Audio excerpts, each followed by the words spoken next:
Assalamu alaikum warahmatullahi ta'ala wabarakatuh. Video ene kutusibwako Mumon Construction Company bakakensa bakabejja mu kuzimba amayumba. Ayagala service zaabwe please bacontacting ku number zolaba wansawo. Okwekalakaasa kuyingidde olunaku olwokubiri mu ggwanga erya Tanzania. Olunaku lw'ejjo omwogezi wa poliisi yavuddeyo n'alangirira kafyu nga buli muntu yenna yena takkirizibwa kubeera wabweru kasaziwera essaawa 12. Abantu abasinga baawulidde amawulire ago era ne bagagoberera. Wabula bugenzo kya ku makya nga kafyu aweddeko, Abannakenya babadde bamaze dda okusalako airport. Clip gy'olabaawo Abannakenya bayingidde airport ye Tanzania mu kibuga ekya Dodoma ne bagisalako. Kino kitegeeza ki? Demonstrations zitandise okubeera rampant. Waliwo era ka video akalala Abatanzania balumbye ekitongole ky'omusolo ekya revenue ne bagobamu buli omu. Wabula ate akalala kafulumye Abatanzania balabiddwa nga bakumba nga bayingira barracks. Ebintu ebiri e Tanzania oli ayinza olowooza byakusaaga oba bya muniino naye nga kirabika kyekiri e Tanzania kitokota si kisaanikire. Abakulembeze ab'enjawulo bavuddeyo okukola obubaka bwabwe obw'enjawulo ku mawanga ku ggwanga erya Tanzania. Omukulembeze akulembera oludda oluvuganya mu ggwanga lya Uganda, His Excellency Robert Kyagulanyi Ssentamu Bobi Wine ali right now mu kaweefube w'okutalaga ebitundu by'eggwanga eby'enjawulo ng'anoonya akalulu. Yavuddeyo era olunaku lw'ejjo naye n'akola post ku mukutu ogwa X n'agamba nti standing in solidarity with the great people of Tanzania who are defying odds to protest against electoral injustice and impunity. Standing in solidarity with Tundu Lissu, the main opposition leader who remains detained since April and his party Chadema banned from running in the Shan election. The young people of Africa are speaking. Let all despots listen. Kyagulanyi akoze post eno naye agimaliza n'agamba let all despots listen. Tuze tulaba okwekalakaasa mu mawanga ag'enjawulo mu Africa. Ensonga y'abajenzis okwekalakaasa yatandikira mu ggwanga erya Kenya ng'abantu balowooza byakusaaga. Abannakenya ne beekalakaasa mpaka lwe ba occupyinga parliament. Kino ekikolwa ky'Abatanzania okubanga ba occupyinze airport kitegeeza ki? Kitegeeza nti batandise okusannyalaza eggwanga, okuwamba eggwanga gukasita owamba airport n'owamba ne capital city, almost ebitundu ebisinga eby'eggwanga oba biwambi. Ekibuga kya Tanzania ekikulu Dodoma abaana beekalakaasizza. Ekibuga nga Arusha okwekalakasa kuli rampant. Kati baabano bayingidde airport. Expect a lot of things okubanga bigenda kwonoonebwa. Flights ezibadde zirina okujja kweno airport nazo zisaziddwamu. Kiba kitandise okuzingamya. Kitegeeza ki? Despite byonna byonna ebyabaddewo yesterday bataddewo kafyu. Amawole ge twafunye mu kibuga kya Arusha abavubuka 7 basangiddwa ekiro ne bakuba amasasi mbu ne bafiirawo. Bino byongedde okunyiiza abantu, byongedde opayiringa obusungu. Abantu bakedde ku makya nga bagamba itizoke mutaddewo kafyu. Naye kasita kafyu aggwako kiba kitegeeza you are free okudda ku streets. Batambula bamankinga. Abamaje abagezi beegasse ku bantu. Abamaje abatali bagezi basazeewo okubeera against the people. Abantu nabo ne bagamba tugenda going viral. Business z'abo abantu ababadde bakukuta ne government abantu bazoonoonye. I believe nga Bobi Wine wagambye let the despots listen.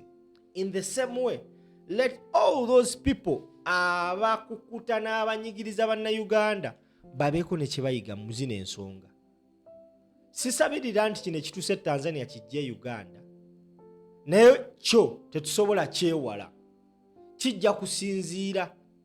Let this be a lesson kwabo abali mu buyinza, for example aba police, ab'ekitongole ekivunaanyizibwa ku kutegeka akalulu ke tugendamu.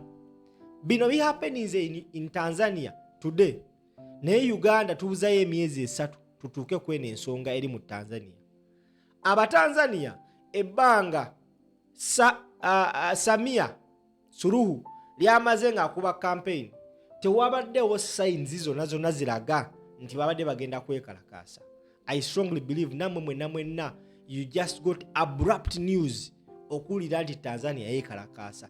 Tewali muntu mulala yabadde akisuubirako, naye abantu babadde balina obusungu bwabwe, babadde bemobilizing in different groups, newankubadde nga ne internet yagiddwako. Abantu babeeranga basatu abatandika, bali abasigadde abadde balina obusungu nabo ne beegattako. So eno embeera tewali yandijagadde mu ggwanga Uganda. It is very simple and easy. Bwe tuba tugenda mu kalulu, let it be fair and free. Gwe bakubye akalulu atuule wansi. Abasinga bagamba emu ku nsonga lwaki Abatanzania bano beekalakaasa kyaviiridde ku kuwambibwa kw'aba opposition leaders. Omukulu amanyikibwa nga Tundu Lissu akulembera ekibiina kya Chadema yawambibwa, okumanya nga omusajja naye mugezi. Just a few days to the election, basalawo kubanga bamuta. Tundu Lissu n'agamba sigenda kufuluma komera mpaka ng'okulonda kuwedde. Ekimu kubiraga nti yakirowoozaako nti wayinza okubaayo okwekalakaasa. Gavumenti n'emwekwasa nti yabadde mabega okwekalakaasa kuno. As we talk right now, tewali yavuddeyo kubanga agamba nti I am the one in control of the protests. Kino kitegeeza nti kyabannansi ba Tanzania, buli munnansi abadde alina obulumi avuddeyo ne yeeyiwa ku nguudo.